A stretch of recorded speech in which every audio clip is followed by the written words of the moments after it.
Alloh taoloning manhajini o'zini har bitta ishida tatbiq qilgan kishigina haqiqiy musulmondir.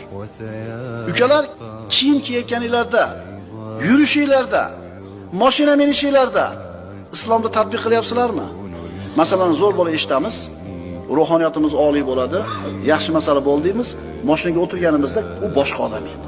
Islom faqat masjidda edi.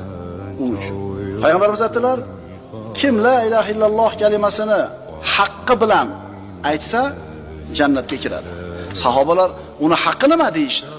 Rasululloh aytdilar, u kalima u kishini haromlardan to'sishligi. Agar kalimani aytsangiz, shu kalimangiz, aytgan kalimangiz sizni haromdan to'sdimi, demak jannatga kirasiz, demak mu'minsiz. O'sha svetofordan o'tib ketishlik harom edi. Kalima o'tmadi yatuvdi.